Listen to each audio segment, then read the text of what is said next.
These stone reliefs are not just from one artistic style, but combine elements from all over the empire.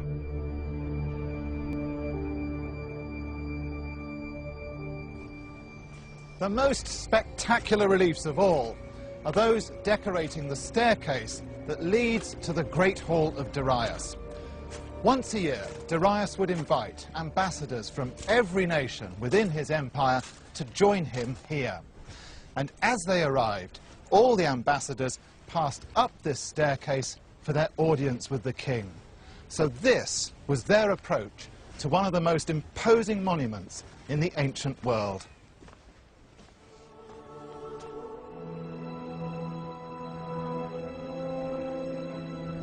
The ambassadors' eyes would have been drawn to these figures, the conquered peoples of the empire. All are shown in their national costumes, bringing tributes to the king.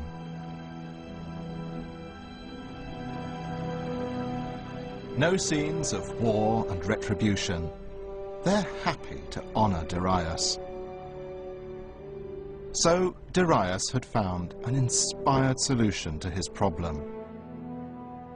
A way of communicating his political vision through art, the international language of images. The ambassadors would have left here and travelled home with one message clearly etched in their mind, that King Darius valued and respected them. A new benevolent political era had dawned.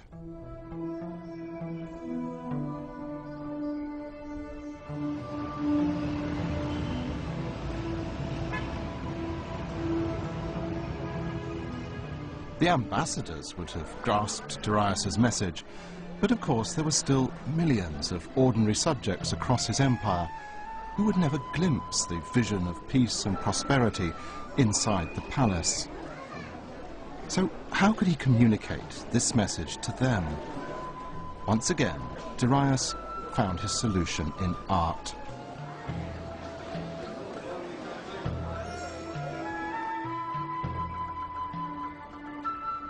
Towering above the desert, just off the main highway to Persepolis, is a huge political billboard.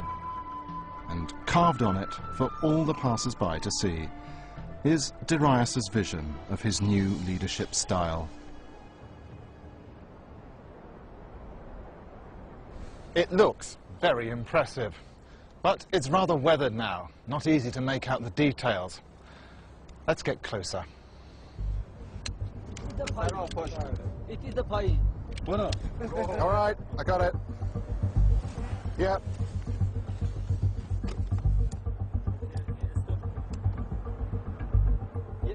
یک از پات آزاد تو بفرستید کلاهک. خوبه الان. با دستان.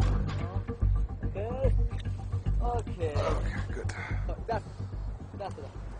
Well, that's better. 200 feet above the desert, face to face with the tomb of Darius. There's a lengthy inscription describing his benevolent rule, but it's the depiction of Darius himself that's so intriguing. There's one thing that you can see from up here which you just couldn't spot from down below. It's that Darius is carrying a bow. The bowman would have been an image familiar to all Persians. They'd have known precisely what it meant, which is why Darius chose it as the symbol of his kingship.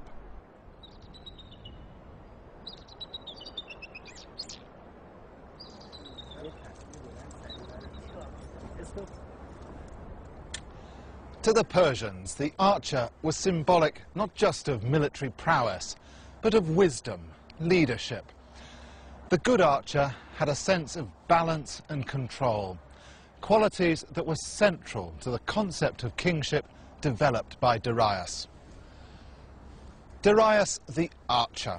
There you have it, the first ever political logo. And having invented the political logo, Darius went one better. he discovered a new way to communicate it to his subjects.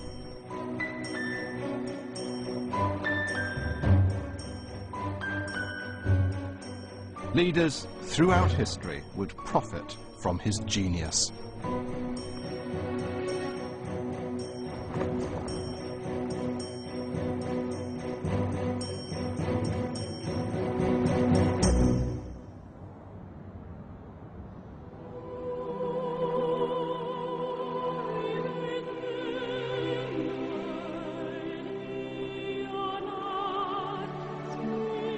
Darius had unified a disparate empire, one of the world's great civilizations.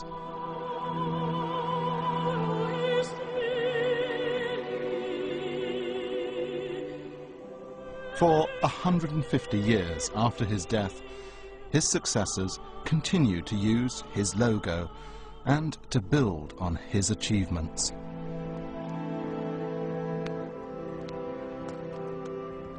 But it was destined not to last, because someone on the western fringes of the empire had his sights on Persepolis.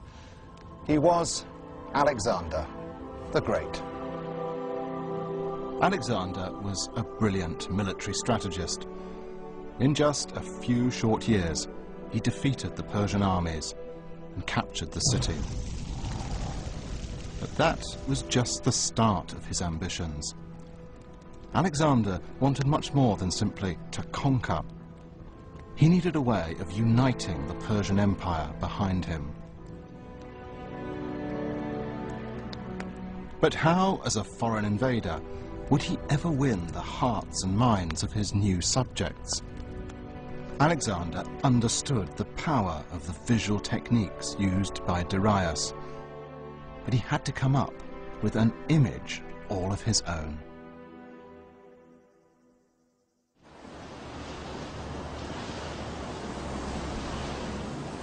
Archaeologists had always known how Alexander had won the war. But what still remained a mystery was how he had planned to win the peace. Where did his image come from? The image he would use to win hearts and minds. The obvious place to start the search was where he had planned his campaign, his homeland, Macedonia. Macedonia is now part of modern Greece, but back in the 4th century BC, it was an independent kingdom with a warlike reputation.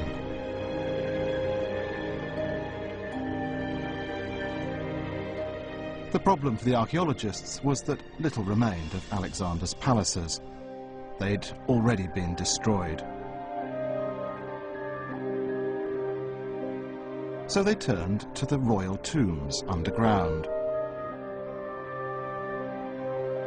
Here again, it was a similar story of destruction. Tomb after tomb was discovered, but each one had already been ransacked by raiders. Then, in 1978, a team of Greek archaeologists at last found one that was intact.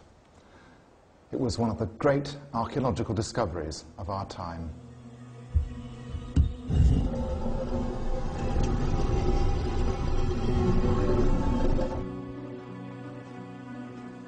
They came across a tunnel leading deep underground. It revealed the face of a tomb, still intact. The moment the tomb opened, it was like a dream. I had no idea of the significance of our discovery. It was just a miracle.